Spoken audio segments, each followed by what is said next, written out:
നബി സ്വല്ലല്ലാഹു അലൈഹി വസല്ലം ചെയ്ത അവസാനത്തെ ആ പവിത്രമായ പരിശുദ്ധമായ ഹജ്ജിൻ്റെ അന്ന് നബി അറഫയിൽ നിൽക്കുന്ന അന്ന് വെള്ളിയാഴ്ച കൂടെ ആയിരുന്നു. ആ വെള്ളിയാഴ്ചയിലെ അറഫ ദിനത്തിൽ നബി സല്ലല്ലാഹു അലൈഹി വസല്ലമയ്ക്ക് അവസാനമായിട്ട് ഇറങ്ങിയ ആയത്താണ് അൽ യൗമ അക്മൽതു ലക്കും ദീനക്കും വഅത്മംതു അലൈക്കും നിഅമതി വറളീതു ലക്കുമുൽ ഇസ്ലാമ ദീന. അൽ യൗമ അക്മൽതു ലക്കും ദീനക്കും, നിങ്ങളുടെ ദീനിനെ ഞാൻ നിങ്ങൾക്ക് പൂർത്തിയാക്കി തന്നു എന്നാണ്. ആ ആയത്തിൻ്റെ അവതരണം അന്നാണ് നടന്നത് എന്ന് ഉമർ റളിയല്ലാഹു അൻഹു പറയുന്നുണ്ട്. ആ പറയുന്ന സന്ദർഭം ഇങ്ങനെയാണ്. അദ്ദേഹത്തിൻ്റെ അടുക്കൽ ഒരു ജൂതനായ മനുഷ്യൻ വന്നിട്ട് പറഞ്ഞു, ആയത്തുൻ ഫീ കിതാബിക്കും തഖറഊനഹ, ഒരായത്തുണ്ടല്ലോ നിങ്ങളുടെ ഖുർആനിൽ നിങ്ങൾ സ്ഥിരം ഓതിക്കൊണ്ടിരിക്കുന്ന ഒരു ആയത്ത്, ലൗ അലൈനാ മഅ്ശറൽ യഹൂദ് നസലത് ലത്തഖദ്നാ ദാലികൽ യൗമ ഈദ. എങ്ങാനും ആ ആയത്ത് ഞങ്ങൾ ജൂതന്മാർക്കാണ് ആ ആയത്ത് ഇറങ്ങിയിരുന്നെങ്കിൽ ആ ദിവസം ഞങ്ങൾക്ക് പെരുന്നാളാകുമായിരുന്നു എന്നാണ്. ഞങ്ങൾ ഏറ്റവും അധികം ആഘോഷിക്കുന്ന ഒരു ദിനമായിരിക്കുന്നതാണ്. അയ്യോ ആയ ഏതായത്താണെന്ന് ചോദിച്ചു. അപ്പോൾ ജൂതൻ പറഞ്ഞു അൽ യൗമ അക്മൽതു ലക്കും ദീനക്കും. ഈ ആയത്തിന് ശേഷം വിധിവിലക്കുകൾ, ഹറാമുകളും ഹലാലുകളും പ്രതിപാദിക്കുന്ന വചനങ്ങൾ പിന്നെ ഇറങ്ങിയിട്ടില്ല എന്നാണ്. ഏറ്റവും അവസാനം ഇറങ്ങിയ ആയത്ത് ഇതല്ല. വത്തഖൂ യൗമൻ തുർജഊന ഫീഹി ഇലല്ലാഹ് എന്ന് പറയുന്ന അൽ ബഖറയിലെ ആയത്താണ്. എന്നാൽ ഇതിന് ശേഷം വിധിവിലക്കുകൾ ഇറങ്ങിയിട്ടില്ല എന്നാണ്. അപ്പോൾ ഈ മഹത്തായ മതത്തെ അള്ളാഹു നമുക്കൊരനുഗ്രഹമായി ഏൽപ്പിച്ചു തന്ന ഏറ്റവും ശ്രേഷ്ഠമായൊരു ദിനം. അപ്പോൾ ഉമർ റളിയല്ലാഹു അൻഹു പറഞ്ഞു അറഫ്നാ ദാലികൽ യൗം വൽ മക്കാൻ, ഞങ്ങൾക്കറിയാം ഈ ആയത്തിറങ്ങിയ സ്ഥലം, ഈ ആയത്തിറങ്ങിയ ദിനം, അല്ലദീ നസലത്ത് ഫീഹി, ഞങ്ങൾക്കറിയാം നബിക്ക് എവിടെ വെച്ചിറങ്ങി എപ്പോൾ ഇറങ്ങി ഞങ്ങൾക്കറിയാം. വഹുവ ഖായിമുൻ ബിഅറഫ യൗമൽ ജുമുഅ, വെള്ളിയാഴ്ച ദിവസം നബി സ്വല്ലല്ലാഹു അലൈഹി വസല്ലം അറഫയിൽ നിൽക്കുമ്പോഴാണ് ഈ ആയത്ത് ഇറങ്ങിയതെന്നാണ്. ഏറ്റവും സുപ്രധാനമായ ഈ ഒരു ആയത്തിൻ്റെ അവതരണമുണ്ടായ ദിനമാണ് അറഫയുടെ ദിനമെന്ന് കൂടെ നമുക്ക് അതിൽ നിന്ന് മനസ്സിലാക്കാവുന്ന ഒരു കാര്യമാണ്. അതേപോലെ തന്നെ അത് ഞങ്ങളുടെ ഉമർ റളിയല്ലാഹു പറഞ്ഞു ഞങ്ങളുടെയും ഈദ് തന്നെയാണ്. അത് നമ്മുടെ ഈ അയ്യാമുത്ത ശരീക്കിൻ്റെ ദിനമടക്കം നമുക്ക് പെരുന്നാളിൻ്റെ ദിനങ്ങളാണ്. ആ ദിവസങ്ങളിലൊക്കെ അക്കലും ഷുർബ്, ഭക്ഷണം കഴിക്കുകയും കുടിക്കുകയും സന്തോഷിക്കുകയും ചെയ്യാൻ നിശ്ചയിക്കപ്പെട്ട ദിനങ്ങളാണ്. അറഫൻ്റെ അന്ന് എന്ത് ചെയ്യുന്നില്ല, ഹാജിമാർക്ക് നോമ്പില്ല, നമുക്കേ നോമ്പുള്ളൂ. അതുകൊണ്ട് തന്നെ ആ ദിനങ്ങളെല്ലാം ആഘോഷമായിട്ടാണ് ആ ദിവസങ്ങൾ നിശ്ചയിക്കപ്പെട്ടത് എന്ന് ഉമർ റളിയല്ലാഹു അൻഹു പറയുകയും ചെയ്തു എന്നാണ്. മാത്രമല്ല വിശുദ്ധ ഖുർആൻ നമ്മൾ പരിശോധിക്കുമ്പോൾ അള്ളാഹു ഈ ദിനത്തെ കൊണ്ട് സത്യം ചെയ്തു എന്നാണ് ഇമാം തുർമുദി റിപ്പോർട്ട് ചെയ്യുന്ന ഒരു ഹദീസിൽ കാണാൻ കഴിയുന്നത്. വസ്സമാഇ ദാത്തിൽ ബുറൂജ് വൽ യൗമിൽ മൗഊദ് വശാഹിദിൻ വമഷ്ഹൂദ്. അൽ യൗമുൽ മൗഊദ് എന്ന് പറഞ്ഞാൽ പരലോകമാണ്. അതേപോലെ തന്നെ വശാഹിദിൻ വമഷ്ഹൂദ്, സാക്ഷ്യം വഹിക്കപ്പെടുന്നതും എന്ന് പറഞ്ഞാൽ അത് അറഫ ദിനമാണെന്ന് നബി സ്വല്ലല്ലാഹു അലൈഹി വസല്ലം പറഞ്ഞു. നബി പറഞ്ഞു അൽ യൗമുൽ മൗഊദ് യൗമുൽ ഖിയാമ, ഖിയാമത്ത് നാളാണ്. വൽ യൗമുൽ മഷ്ഹൂദ് യൗമു അറഫ, യൗമുൽ മഷ്ഹൂദ് എന്ന് പറഞ്ഞാൽ അത് അറഫ ദിനമാണ്. അള്ളാഹു ഒരു ദിനത്തെ കൊണ്ട് സത്യം ചെയ്യുക എന്ന് പറഞ്ഞാൽ അതെന്തുമാത്രം മഹത്വമായ ഒരു ദിനമാണ് എന്ന് നമുക്ക് മനസ്സിലാക്കാനും ചിന്തിക്കാനും അതുകൊണ്ട് തന്നെ പറ്റും. മാത്രമല്ല സഹോദരങ്ങളെ, എത്ര വലിയൊരു അതിൻ്റെ മഹത്വം മനസ്സിലാക്കാൻ ഈ ഒരു ഹദീസ് മാത്രം മതി. യുക്കഫിറു സന അൽ മാദിയ വസനത്തുൽ ഖാബില, വരാൻ പോകുന്ന ഒരു വർഷത്തിൻ്റെയും കഴിഞ്ഞൊരു വർഷത്തിൻ്റെയും എന്ത് ചെയ്യും പാപങ്ങൾ നമുക്ക് പുറത്ത് കിട്ടാൻ മാത്രം അന്നത്തെ ഒരു നോമ്പ് കൊണ്ട് പറ്റുമെന്നാണ് പറയുന്നത്. അതേപോലെ തന്നെ മറ്റൊരു ഖുർആനുമായിട്ട് ഈ ദിവസത്തിൻ്റെ ബന്ധത്തെക്കുറിച്ച് പറയുമ്പോൾ മറ്റൊരു ആയത്തും കൂടെ ഉണ്ട് വിശുദ്ധ ഖുർആനിലെ സൂറത്ത് അഅറാഫിലെ 173-ാമത്തെ ആയത്ത്. അലസ്തു ബിറബ്ബിക്കും ഖാലൂ ബലാ ഷഹിദിന, ഞാൻ നിങ്ങളുടെ റബ്ബല്ലയോ എന്ന് അള്ളാഹു ചോദിക്കുകയും എല്ലാ സൃഷ്ടികളെ കൊണ്ടും അത് അള്ളാഹു അംഗീകരിപ്പിക്കുകയും ചെയ്തതിൻ്റെ സ്ഥലമായി കൊണ്ട് പറയുന്നത് ഈ കരാർ ആദം സന്തതികളോട് അള്ളാഹു എടുത്തിട്ടുള്ളത് ഈ അറഫയിലാണ് എന്നും ഖുർആൻ്റെ വ്യാഖ്യാനങ്ങൾ ഇമാം അഹ്മദ് റിപ്പോർട്ട് ചെയ്ത അൽബാനി സഹീഹാക്കിയിട്ടുള്ള ഹദീസിൽ നമുക്ക് കാണാൻ പറ്റും. മാത്രമല്ല ഹാജിമാരെ സംബന്ധിച്ചിടത്തോളം നിങ്ങൾ ആലോചിച്ച് നോക്കൂ, നിങ്ങൾ അൽ ഹജ്ജു അറഫയാണ്, ഹജ്ജ് എന്ന് പറഞ്ഞ അറഫയാണ്. അപ്പോൾ ഒരു ഹാജിക്ക് അറഫയിൽ ഒരല്പസമയമെങ്കിലും നിൽക്കാൻ പറ്റിയിട്ടില്ല എന്നുണ്ടെങ്കിൽ എന്ത് ചെയ്യണം, അദ്ദേഹം അടുത്ത വർഷം പോയിട്ട് അറഫയിൽ നിന്നെങ്കിൽ മാത്രമേ എന്ത് ചെയ്യുള്ളൂ, ആ ഹജ്ജ് പൂർത്തിയാവുള്ളൂ എന്നാണ്. എന്തുകൊണ്ട് നമ്മൾ ചിന്തിച്ചാൽ ആ ദിനം വല്ലാത്തൊരു ദിവസമാണ് ഹാജിമാരെ സംബന്ധിച്ചിടത്തോളം. എന്തുകൊണ്ടെന്നാൽ ഹാജിമാരെല്ലാവരും ഒത്തുചേരുന്ന ഒരു സ്ഥലം അറഫയാണ്. എല്ലാവരും ഒത്തുചേരുന്ന ഒരു സ്ഥലം എന്ന് പറഞ്ഞാൽ അറഫയാണ്. ബാക്കിയുള്ള സ്ഥലത്തൊക്കെ പല സന്ദർഭങ്ങളിലായിട്ടാണ് പോയി വരിക, എല്ലാ സമയത്തും. പിന്നെ മുസ്ദലിഫയിൽ എത്തുമെങ്കിലും പല സമയങ്ങളിലായിട്ട് എത്തിയിട്ട് അവർ തിരിച്ചു പോകും. മാത്രമല്ല എല്ലാവരും ഇഹ്റാമിലായിരിക്കും, ഇഹ്റാമിൻ്റെ വേഷത്തിൽ മൊത്തം ഇഹ്റാമിൽ എല്ലാവരും ഇവിടെ വന്നു നിൽക്കുന്ന ഒരു സമയമാണ്. മാത്രമല്ല ഹജ്ജിൻ്റെ ഒരു ആരംഭമാണ്. നമ്മൾ മിനയിൽ നേരത്തെ എത്തുന്നുണ്ടെങ്കിലും 9 ഹജ്ജിൻ്റെ ഏറ്റവും പ്രധാനപ്പെട്ട ഒരു റുക്കൻ ആരംഭിക്കുന്നത്. സത്യത്തിൽ അവിടെ വെച്ചുകൊണ്ടുള്ള ആ പ്രാർത്ഥന, ജീവിതത്തിൽ ഒരു വിശ്വാസി ആഗ്രഹിക്കുന്നതാണ് ആ അറഫയിൽ നിന്നുകൊണ്ടുള്ള പ്രാർത്ഥന എന്നാണ്. നബി സ്വല്ലല്ലാഹു അലൈഹി വസല്ലം അറഫയിൽ ഇങ്ങനെ നിൽക്കുന്ന സമയത്ത് ഏകദേശം സൂര്യൻ ഇങ്ങനെ അസ്തമിക്കാറായപ്പോൾ നബി സ്വല്ലല്ലാഹു അലൈഹി വസല്ലം ബിലാലിനോട് പറഞ്ഞു, അൻസിത് ലിയന്നാസ്, ബിലാലെ ജനങ്ങളോടൊക്കെ ഒന്ന് എനിക്ക് വേണ്ടി ഒന്ന് മൗനം ദീക്ഷിക്കാൻ വേണ്ടി പറയുന്നു.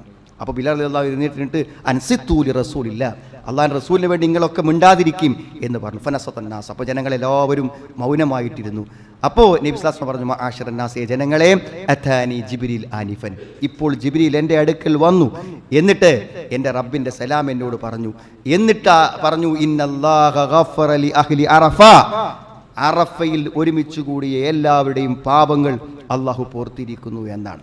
അപ്പോൾ ഉമർ റളിയല്ലാഹു അൻഹു നബിയോട് ചോദിക്കുന്നുണ്ട്, യാ റസൂലല്ലാഹ് ഹാദാ ലനാ ഖാസ്, ഇത് ഞങ്ങൾക്ക് മാത്രമുള്ളതാണോ നബിയേ എന്നാണ്.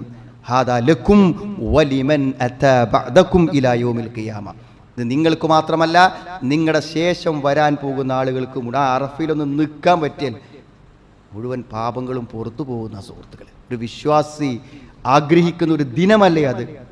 ജീവിതത്തിൽ നമ്മുടെ ഒരു ഉച്ച സമയത്തൊക്കെ ളുഹറോട് കൂടെ എത്തിയിട്ട് സൂര്യൻ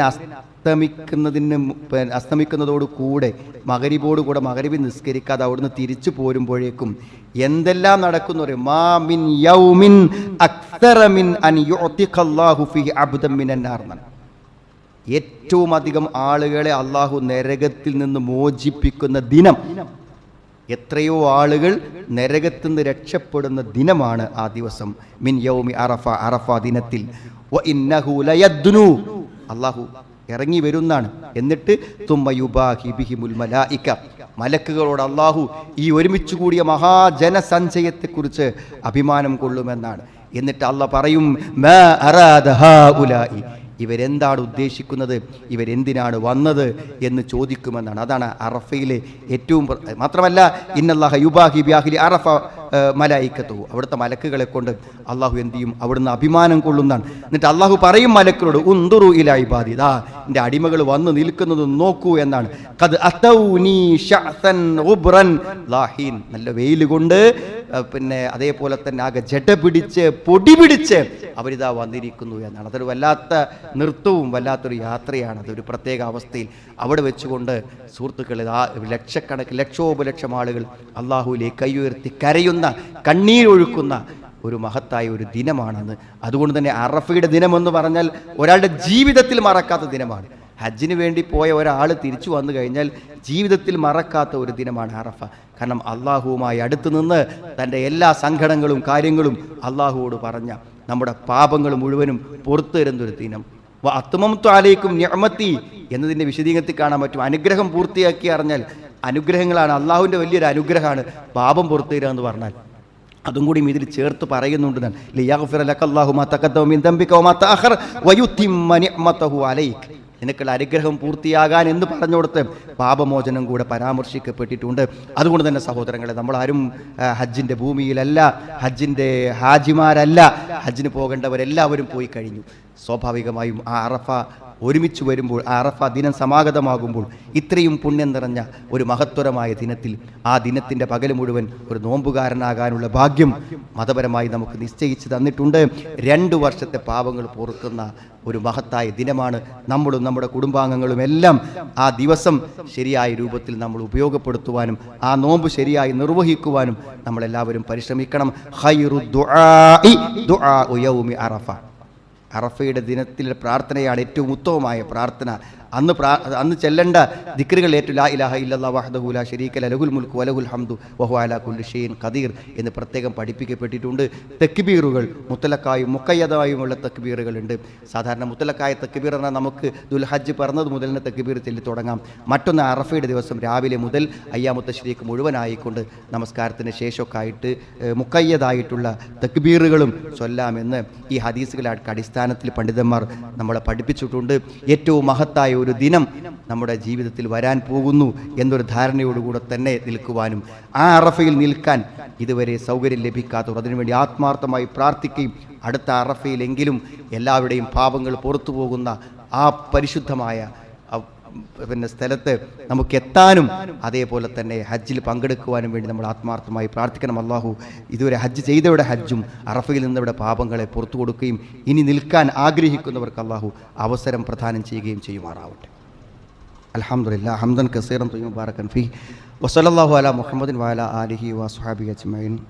ഒരിക്കൽ കൂടെ അള്ളാഹുവിനെ സൂക്ഷിച്ച് ജീവിക്കണമെന്ന് എന്നെയും നിങ്ങളെയും ഞാൻ ഓർമ്മപ്പെടുത്തണം. സഹോദരങ്ങളെ, പൊതുവേ ഈ മാസപ്പിറവിയും പ്രശ്നങ്ങളൊക്കെ വരുമ്പോൾ എല്ലാവർക്കും ആശയക്കുഴപ്പങ്ങളാണ്. നമ്മൾ എന്ത് ചെയ്യുകയാണെങ്കിലും നമ്മുടെ പ്രമാണങ്ങളെ മനസ്സിലാക്കിക്കൊണ്ടാണ് നമ്മൾ എന്ത് ചെയ്യേണ്ടത്, നമ്മൾ ചെയ്യേണ്ടത്.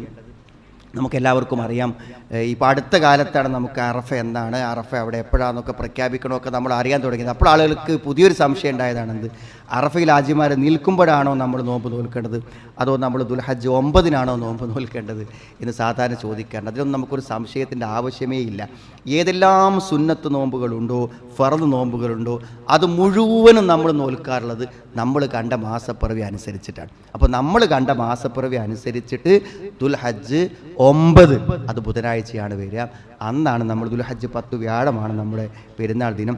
അതുകൊണ്ട് ആ ദിനത്തിലാണ് നമ്മൾ നോൽക്കേണ്ടത് എന്നതിനാണ് പ്രമാണത്തിൻ്റെ പിൻബലമുള്ളത്. ആളുകൾ അറഫയിൽ നിൽക്കുമ്പോഴാണ് നിങ്ങൾ നോമ്പ് നോൽക്കേണ്ടത് എന്ന് നബി സ്വല്ലല്ലാഹു അലൈഹി വസല്ലം നമ്മളോട് പറഞ്ഞിട്ടുണ്ടെങ്കിൽ നമ്മളത് സ്വീകരിക്കണം. പക്ഷേ അറഫ എന്ന് പറഞ്ഞാൽ നമ്മൾ ഓരോ ദിവസത്തിനും ഒരു പേജ് ഉണ്ട്. യോമു തർവിയ എന്ന് പറഞ്ഞാൽ അത് 8ആണ്, യോമ അറഫ എന്ന് പറഞ്ഞാൽ 9ആണ്. അതേപോലെ തന്നെ ഹജ്ജുൽ അക്ബർ, പിന്നെ ഏറ്റവും അധികം ഹജ്ജിൻ്റെ കർമ്മങ്ങൾ നടക്കുന്ന ദിവസമാണ് ദുൽഹജ്ജ് 10. ഇങ്ങനെ ഓരോന്നിനും ഓരോരോ പേരുകളുണ്ട്. ആ നിലക്ക് ദുൽഹജ്ജ് 9ആണ് അറഫ എന്ന് നമ്മൾ പറയുന്നത്. നമുക്ക് എന്നാണ് ദുൽഹജ്ജ് 9 ആവുന്നത്, ആ ദിവസം നമ്മൾ നോമ്പ് നോൽക്കുക എന്നതാണ് പ്രമാണത്തിന് പിന്തുണയുള്ളത്. ഈദ്ഗാഹുകളിൽ നമ്മുടെ കുടുംബങ്ങളെ മൊത്തത്തിൽ നമ്മളെല്ലാവരെയും പങ്കെടുപ്പിക്കുവാൻ വേണ്ടി നമ്മളെല്ലാവരും പരിശ്രമിക്കണമെന്ന് പ്രത്യേകം ഓർമ്മപ്പെടുത്തുകയാണ്. സ്ത്രീകളെയും കുട്ടികളെയും എല്ലാവരെയും നമ്മൾ പങ്കെടുപ്പിക്കുക. അതേപോലെ തന്നെ ബലികർമ്മത്തിൽ പങ്കാളികളാകുന്ന ആളുകളെല്ലാവരും ആ ബലി നിർവഹിക്കുന്നത് നമ്മുടെ സാന്നിധ്യത്തിൽ നമ്മൾ തന്നെ അറുത്ത് അത് ഏറ്റവും അർഹപ്പെട്ട അത്വഇമുൽ ബാഇസൽ ഫക്കീർ, അർഹതപ്പെട്ട ആളുകളുടെ കൈകളിലേക്ക് അത് എത്തിച്ചു കൊടുക്കുന്നത് വരെ അന്നത്തെ ഒരു ദിവസത്തിൽ അന്നത്തെ ചെയ്യാവുന്ന ഏറ്റവും വലിയ നമ്മൾ നിസ്കരിക്കാൻ പള്ളിക്ക് ഈദ്ഗാഹുക്കും പോണതുപോലെ ഒരു പുണ്യാണെന്ത് നബി സല്ലല്ലാഹു അലൈഹി വസല്ലം നേരിട്ട് വന്ന് തൻ്റെ ആടുകളെ തൻ്റെ കൈകൊണ്ട് അറുത്ത് അതിന് ഭക്ഷിച്ചിട്ടാണ് നബി സല്ലല്ലാഹു അലൈഹി വസല്ലം. അപ്പോൾ അതുകൊണ്ട് തന്നെ ആ മാതൃകയിൽ നമുക്കും, അതുകൊണ്ട് നമ്മൾ ആരെങ്കിലും ഏൽപ്പിച്ച് മാറി നിൽക്കല്ലേ വേണ്ടത്. നമ്മൾ ആ സ്ഥലത്ത് നമ്മുടെ സാന്നിധ്യം ഉണ്ടാവുക, ആ അറിവിന് സാക്ഷികളാകുക. അതേപോലെ തന്നെ നമ്മൾ അതിൽ നിന്ന് ഭക്ഷിക്കാൻ കഴിയുമെങ്കിൽ ആദ്യത്തെ ഭക്ഷണം അതിൽ നിന്നാവുക. അതൊക്കെ നമ്മൾ വളരെ ശ്രദ്ധാപൂർവ്വം ചെയ്യണം. നമുക്ക് തിരക്കാണ്, എപ്പോഴും തിരക്കാണ് ജീവിതത്തിലെല്ലാം. പെരുന്നാളിൻ്റെ ദിവസം എന്താ തിരക്ക് സുഹൃത്തുക്കൾ? അന്ന് പെരുന്നാളല്ലേ നമുക്ക്, അന്ന് ഈദ്ഗാഹ് പോകാനും അന്ന് ബലികർമ്മത്തിൽ കൂടാനൊക്കെ ഉള്ളൊരു സമയം നമ്മളെല്ലാവരും കണ്ടെത്തേണ്ടതുണ്ട്. ദീനിയായിട്ട് ദീൻ്റെ എല്ലാ കാര്യങ്ങളും ശരിയായ രൂപത്തിൽ നിർവഹിക്കുവാനും അതിൻ്റെ പൂർണ്ണമായ പ്രവാചക മാതൃക പിൻപറ്റുവാനും അള്ളാഹു നമുക്ക് എല്ലാവർക്കും തൗഫീഖ് പ്രദാനം ചെയ്യുമാറാവട്ടെ. അള്ളാഹു ഞങ്ങളിന്ന് വന്നുപോയ തെറ്റുകളെ ഞങ്ങൾക്ക് പുറത്ത് മാപ്പാക്കി തരണമേ റഹ്മാനെ. അള്ളാഹു എല്ലാ നീ പുണ്യമാക്കപ്പെട്ട എല്ലാ ദിവസങ്ങളുടെയും അതേപോലെ തന്നെ എല്ലാ സ്ഥലങ്ങളുടെയും പുണ്യങ്ങൾ പൂർണ്ണമായി ലഭിക്കുന്ന സൗഭാഗ്യവാന്മാരിൽ ഞങ്ങൾ ഉൾപ്പെടുത്തണമേ റഹ്മാനെ. ഈ പരിശുദ്ധമായ മാസത്തിലെ എല്ലാവിധ പുണ്യങ്ങളും കരസ്ഥമാക്കുന്ന യഥാർത്ഥ വിശ്വാസികൾ ഞങ്ങളെല്ലാവരെയും ഉൾപ്പെടുത്തണമേ റഹ്മാനെ.